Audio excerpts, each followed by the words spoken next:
So, Jude, is there anything else we need to cover today? Yeah, there is something. The audit is in June. It's only a couple of months away from now. I'd be far happier if we had the whole system tested before that date. What is the benefit to us of being tested now rather than at the audit? At a conference last week, I was talking to some of the team from Data Quality. They're a UK-based company, vastly experienced consultants that specialise in testing sanction screening systems. They can test any system regardless of the vendor, including systems built in-house and regardless of watchlist provider. There are several companies offering testing. What's so special about these guys? A few things actually. Firstly, they have worked with the biggest banks and insurance companies as well as smaller companies. They have installed and customised countless screening systems. In that time, they have identified and fixed pretty much any name matching problem you could think of. And they know the watchlist data inside out, and they have worked with systems that use different watchlist providers. They are approachable, professional, and knowledgeable. The list of test cases is extensive and each case is relevant. They will sit down with us and we choose which test cases are relevant to us. Then they would get us to decide on an expectation for each test case. Ah, yes, I remember. The last company we had in flooded our development database with alerts from mostly junk data. The customer data looked nothing like real world data, and all of their test cases had an expectation of a match. Exactly. The data quality functional testing is far more comprehensive. Reasonable price? That's the thing, it is very worthy of the quality, very much in our budget. I agree, let's get them in. I'd rather have peace of mind and sail through June's audit. Good afternoon, this is Ely Data Quality Limited. How can I help you today? Hi, it's Emma at Caring Bank. Jude has told me that you offer a service to test screening systems. We are looking to have our screening system thoroughly tested to ensure it is in tip-top working order. Is that something you can do? We do indeed offer testing. We can test all screening systems regardless of vendor and regardless of watchlist provider. We have been called in to do lots of testing work recently following November's off-sea penalty for the sanctions breach. Amazing. May I leave Jude to organise a visit date, please? The sooner the better, really.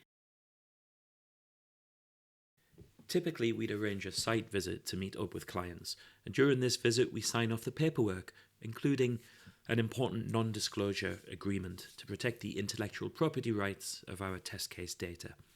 And then we'll go through the test cases and ensure that you fully understand what each row is testing in your system. You then set the expectations for each row, either match or no match against the target watchlist record. Hi Jude, great to see you again. How was your weekend? Really good, thanks. How about yours? Oh, busy, but that's usual. Can't complain. Good, come in, take a seat. I'm glad you could make it over in our offices to talk in person. I think that will work better. Thanks for coming over. No problem at all. We do find most of our clients prefer to pay the travel expenses to meet us in their office. However, we also offer remote video calls, should that not be possible. When the stakes are this high, we are doing everything we can to prevent a breach against a sanctioned party. It's definitely worth it. Better to get you in. By the way, please pass on our thanks to Emma for signing the non-disclosure agreement ahead of our visit. It's vitally important that we protect our IP. Honestly, no problem at all. Okay, so the procedure is that we can go through the test cases together. Many of them are self-explanatory and standard, the kind of thing you would expect from any company that offers testing. However, we may need to chat through the test cases that set us apart from our competitors, just to check that they're both understood and appropriate to Caring Bank. Yeah, that makes sense. I'm looking forward to seeing them. The last testing we had used an AI-generated algorithm with no real thought behind it. For example, they had created 20,000 rows, all with dummy customer records, one typo away from target watchlist records. We ended up flooding our development system with junk alerts. Another 25,000 rows of test data were made up of entity names with spaces or noise characters inserted at various places within the words, so we fed meaningless dummy customer data to the screening system. The good thing is, Caring Bank's data looks nothing like that. We are a bank with complete data of high quality. We want the testing data to be representative of our own real world data. Otherwise, how are we actually testing our system? Completely agree. Of course, a one typo test case is vitally important, but as a functional test, it only needs to be executed once each for vessels, companies, and individuals.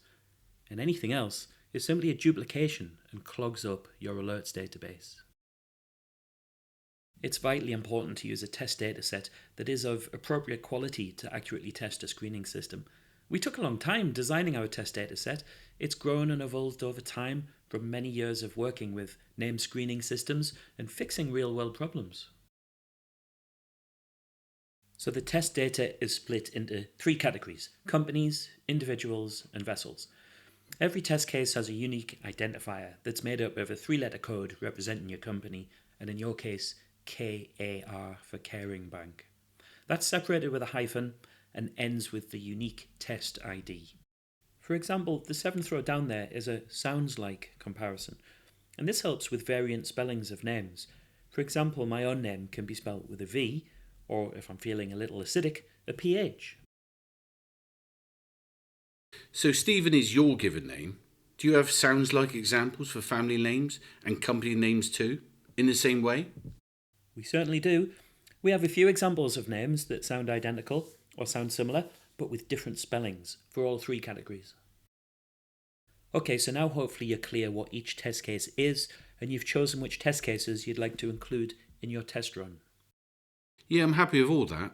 We've selected 350 from the original 400 for this test run. I understand what they are all testing. I'm intrigued to see the results later this week, especially the test case that would have been captured from the sanction breach from November last year. Yeah, if only that bank had engaged with us before November, right? We've got a test case that would have captured that breach. Blimey, I'm so glad we're doing this testing now. Now we need to go through the test cases and set the expectations. Each expectation needs to be set to either expected match or expected no match. Now I think about it, when we had our last system test, each expectation was an expected match. There was no concept of a test case where we wanted it not to match. Yeah, that's another of our USPs. It's vitally important to check the no match expectations so that you don't flood your system with false positives. Stephen, thank you so much for coming in today.